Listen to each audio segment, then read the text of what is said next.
시체 안치소에서 유골을 모으고 완전히 분리된 독방, 오히려 감방 같은 곳에서 더러운 창조 실험실을 운영한 셈입니다. 배부실과 도살장에서 상당량의 재료를 구했고 인간의 본성 때문에 작업에 혐오감이 들어 등을 돌리기도 했지만 그래도 늘어가던 열의가 식지 않아 작업은 거의 마무리 단계에 이르렀습니다.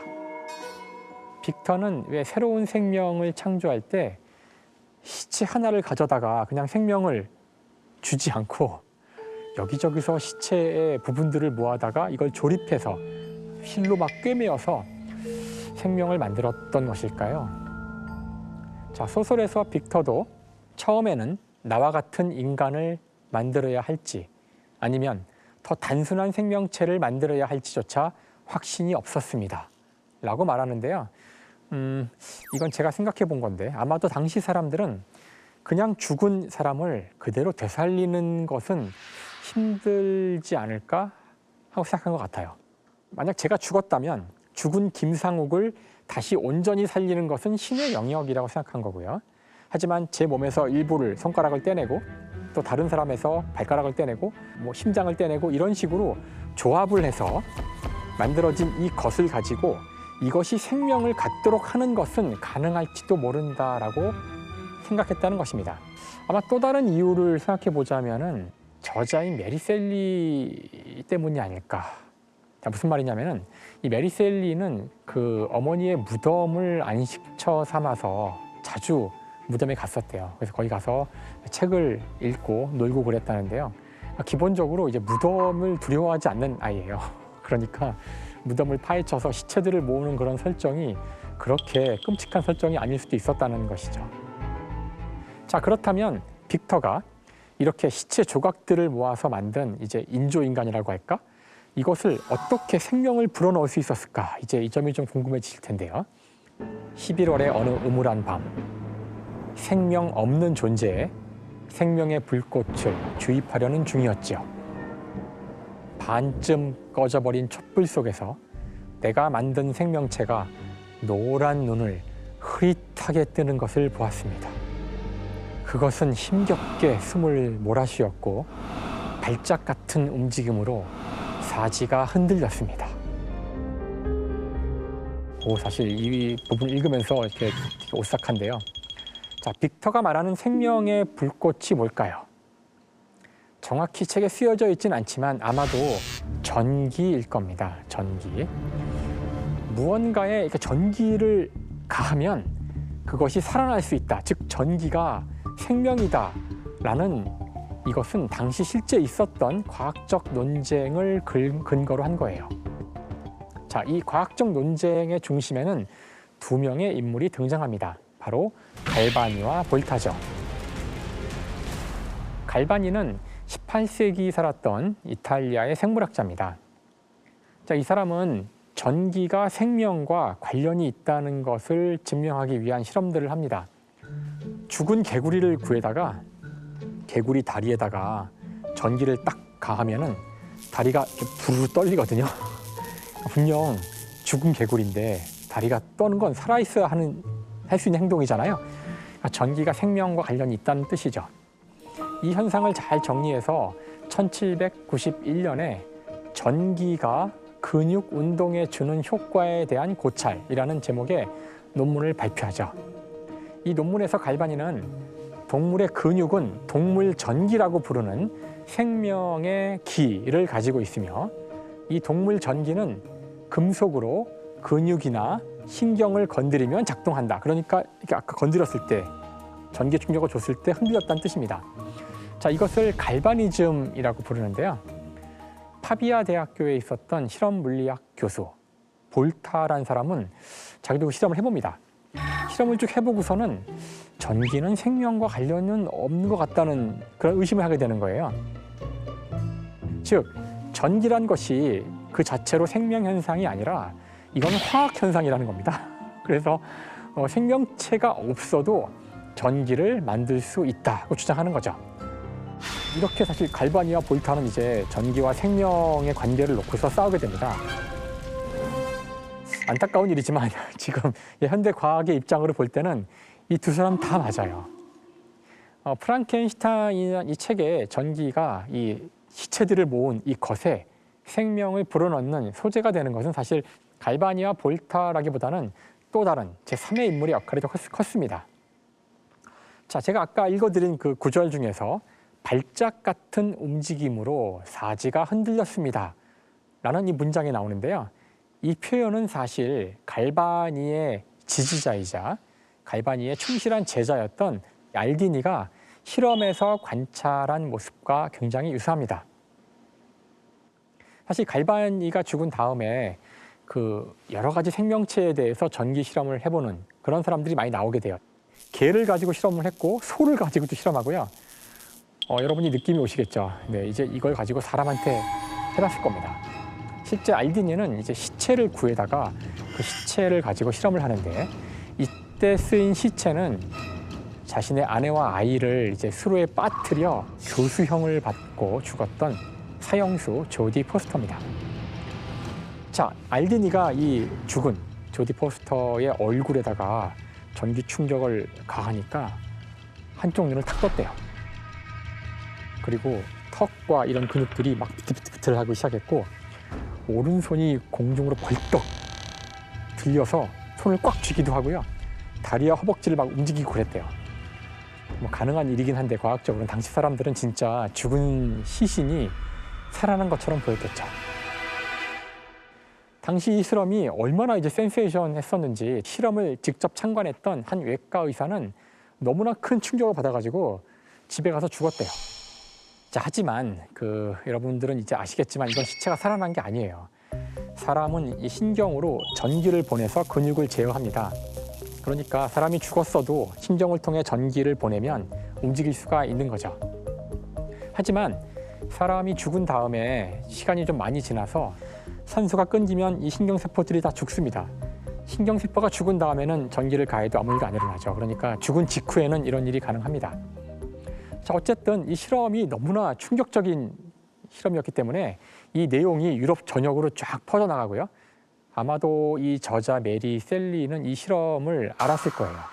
그러니까 이 실험을 염두에 두고 소설 속의 괴물에 전기를 가해서 생명을 주는 방법을 썼을 겁니다. 자, 시체를 모은 조각에다가 생명의 불꽃, 전기를 가한 이 빅터의 실험 결과는 어떻게 됐을까요? 윤기 흐르는 까만 머리칼은 흘러내렸고 이빨은 진주같이 휘었지만 허연 눈구멍과 색깔 차이도 그다지 없는 물기 가득한 허연 두 눈, 쭈글쭈글한 얼굴의 살갗, 그리고 일자로 뻗은 검은 입술과 짙은 대비를 이루어 더욱 끔찍해 보일 뿐이었습니다.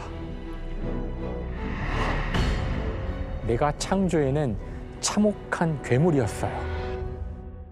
자, 이렇게 끔찍한 괴물을 직접 보게 된 빅터는 그 모습을 더 이상 지켜보지 못하고 도망칩니다. 사실 어떤 면에서는 이해할 수도 있어요. 근데 하지만 잘 생각해 보세요. 자신이 만든 어떤 과학적 결과물인데요. 그 결과물에 책임을 지지 않았다는 겁니다. 사실 이것은 이제 과학자의 눈으로 보기에는 직무유기라고 볼 수 있어요. 자, 빅터가 도망치자마자 이제 얼마 안 있어서 괴물도 뭐 지금 철창에 있는 것도 아니고요, 묶여 있는 것도 아니니까 실험실을 벗어나게 됩니다. 이제 이때부터 이제 비극이 시작되죠. 빅터가 사랑하는 동생 윌리엄이라고 있는데 윌리엄이 죽은 채로 발견됩니다. 이 끔찍한 소식을 듣고 이제 빅터는 괴물이 자기 동생을 죽였다고 생각하게 되죠. 놈이 살인자가 틀림없었습니다. 확실했습니다. 사륙과 고통을 즐거워하는 타락한 괴물을 내가 이 세상에 풀어놓은 것입니다. 놈은 이미 내 동생을 살해하지 않았습니까? 사실 근데 여기 읽으면서 저는 밑도 끝도 없이 아무 증거도 없거든요. 그냥 그 죽음에 대한 이야기를 듣자마자 오로지 심증만으로 괴물이 자기 동생을 죽였을 거라고 확신을 하지만 그 사실을 또 말을 하진 않아요. 다른 사람들한테 입을 다물죠. 자, 괴물은 도망쳤다 그랬죠? 도망쳐서 당연히 자신의 창조주를 찾아야 됩니다. 자기가 지금 왜 지금 존재하게 됐는지를 본인도 모르기 때문에 빅터가 사는 곳으로 간 거죠. 빅터의 집을 향해서 가다가 빅터의 집이 있는 제네바 근처의 들판에서 아주 우연히 윌리엄과 만나게 됩니다.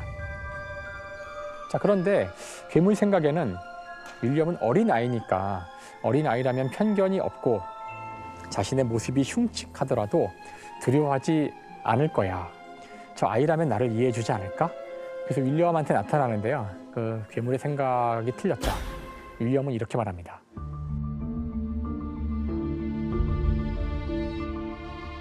이제 괴물은 아이의 이야기를 듣다 보니 이 아이가 프랑켄슈타인인 자신의 창조주와 연관되어 있다는 사실을 알게 되죠. 그러자 흥분을 합니다. 흥분을 해가지고 윌리엄을 이제 죽이죠. 빅터의 추론대로 괴물이 범인이에요. 물론 빅터는 아무 근거 없이 얘기했지만 범인은 괴물이 맞는데요. 자, 어쨌든 이 빅터네 가족 전체가 크게 상심했을 거고요. 샤모니로 여행을 떠납니다. 가족 전체가 여행을 떠나요. 여전히 괴물이 자신의 동생을 죽였다고 믿고 있는 빅터. 근데 이곳에서 괴물을 만나게 됩니다. 사실 이 부분이 굉장히 중요한 부분이에요. 빅터는 지금 동생이 죽었고 굉장히 감정적으로 막 행동을 해요. 거기에 비해서 이 괴물은 굉장히 논리정연하게 자신이 왜 그런 일을 저질러야 했는지 설명합니다. 인간은 누구나 흉측한 자들을 미워하니까. 그러니 내가 얼마나 밉겠소. 나는 살아있는 온갖 것보다 훨씬 더 흉측하니 말이오. 하지만 나를 창조한 당신이 피조물인 나를 혐오하고 거부하는군요. 당신은 나를 죽일 작정이군요. 감히 어떻게 생명을 갖고 그렇게 장난을 칠 수 있어. 오히려 괴물에게 감정이입이 되는 그런 부분이고요. 감정이입을 하다 보면 연민이 생기고요. 결국은 여러분은 괴물의 편이 됩니다. 자, 이 다음부터는 이제 이 괴물이 이제 화자가 됩니다. 이제 양파 껍질 또 하나 들어온 거죠. 나는 당신의 아담이어야 하는데 오히려 타락한 천사가 되어버렸소. 원래 나는 어질고 선했소. 불행 때문에 악마가 된 겁니다. 나를 행복하게 해주시오. 그러면 다시 선한 자가 되겠소. 나를 살려달라는 게 아니오. 그저 내 말을 들어달라는 겁니다. 사실 이 마지막 이 구절은 가장 비참한 상태에 있을 때 사람이 할 수 있는 말이에요.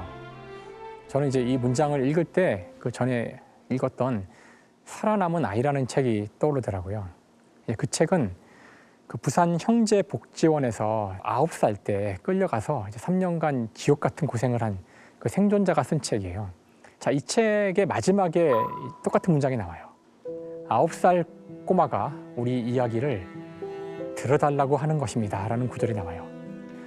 아주 비참하고 이제 끔찍한 이제 경험을 한 피해자가 있다면 그 사람이 원하는 거는 바로 자기를 살려달라는 게 아니에요. 일단은 자기 말을 들어줄 사람이 필요합니다. 우리의 무관심이 얼마나 무서운 지옥을 만들 수 있는지 이제 알게 되는데요. 자, 괴물은 이제 뭐 더 이상 이렇게 못 살겠다. 그래서 빅터에게 아주 간절한 부탁을 하게 됩니다. 내가 함께 정을 나누며 살 수 있도록 여자를 만들어 주시오. 당신만이 할 수 있는 일이오. 당신은 나의 이 요구를 거부할 수 없소. 자, 인간들의 모습을 쭉 지켜보다 보니까 인간이 아닌 자신과 닮은 친구가 필요하다고 말을 하는 거죠. 빅터도 괴물의 마음에 동의를 한 건지 또는 이것 말고는 다른 방법이 없다고 생각한 건지 괴물에게 해주겠다. 제안을 수락합니다. 자, 이 무렵에 빅터의 아버지는 빅터가 어릴 때부터 이제 함께 자랐던 이 엘리자베스와 빅터가 결혼하기를 바라고 있었죠. 이런 상황 속에 빅터는 약속도 지켜야 되고 엘리자베스와 결혼도 해야 되기 때문에 고향에 평생 살기 전에 여행을 한번 하면서 세상을 둘러보고 싶다라고 구실을 대서 스코틀랜드로 여행을 떠나요. 그러니까 아마 이 여행 중에 괴물을 위해서 괴물의 여자친구를 만들어 주려고 했던 것이죠. 자신의 친한 친구였던 이제 클레르바한테도 속이고요. 정말 혼자 떠납니다. 위험을 무릅쓰는 것을 자기 혼자만 해야겠다고 생각한 거죠. 그래서 스코틀랜드의 외딴 섬의 거처를 찾아가지고 작업을 하기 시작합니다. 자, 그런데 괴물이 이 실험실로 찾아오죠. 빅터가 보기에 야, 정말 약속을 이행하라고 재촉하러 나타난 것처럼 이제 보인 거죠. 결국 광기에 사로잡혀요. 막 혼자 생각하다가 작업 중이던 존재를 막 찢어버립니다. 근데 사실 이제 괴물이 보는 눈앞에서 괴물의 약속을 깨버린 거잖아요. 괴물은 이거 하나만 믿고 있었는데 그러자 이제 괴물도 폭발을 해요.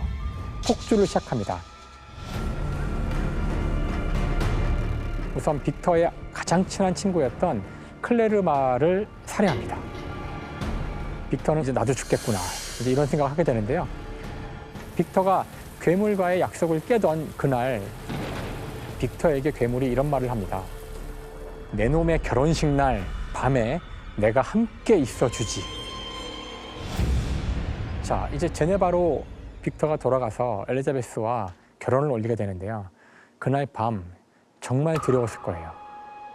사실 영문을 모르는 엘리자베스는 왜 그렇게 불안해하냐고 물어보는데요. 빅터는 말을 할 수가 없잖아요. 그러니까 걱정하지 말라고 하고요. 먼저 호텔방에서 자라고 하고 밖으로 나옵니다. 분명 괴물이 이 근처 어디 있을 테니까 괴물의 상황을 파악하기 전까지는 아내에게 가지 않겠다라고 생각하죠. 하지만 아무리 찾아봐도 괴물의 흔적을 찾아볼 수 없었어요. 자, 그런데 아니나 다를까 이들이 묵고 있던 여관에서 소름 끼치게 날카로운 비명이 들립니다. 빅터는 그 순간 아내 엘리자베스가 죽었을 거라는 느낌이 듭니다. 지금도 어디를 보건 눈에 선합니다. 핏기 없는 두 팔과 힘없이 늘어진 몸, 살인자가 아내를 침대 위에 내던진 그 모습이 열린 창가에 끔찍하고 혐오스러운 형상이 보였습니다. 싱긋한 비웃음이 괴물 표정에 떠올랐습니다.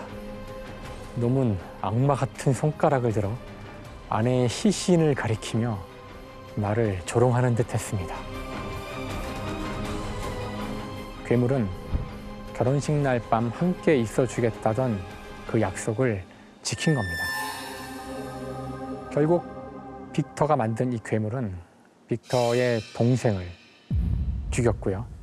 친구도 죽었죠. 결국 자신이 가장 사랑하던 아내까지 죽게 만든 거죠. 자, 빅터는 생각해보니 자신의 주위에 자신이 사랑하는 모든 사람이 다 죽은 거죠. 자기 때문에. 그래서 이제 자신이 만든 괴물을 쫓아가서 없애야겠다고 생각하게 됩니다. 자, 이것이 바로 빅터가 이 소설의 첫 장면에서 오늘의 북투어의 여행지였던 북극까지 오게 된 이유입니다. 거기까지 괴물을 쫓아온 거죠. 이렇게 월턴에게, 다시 월턴이 나왔죠? 월턴 누군지 기억하시죠?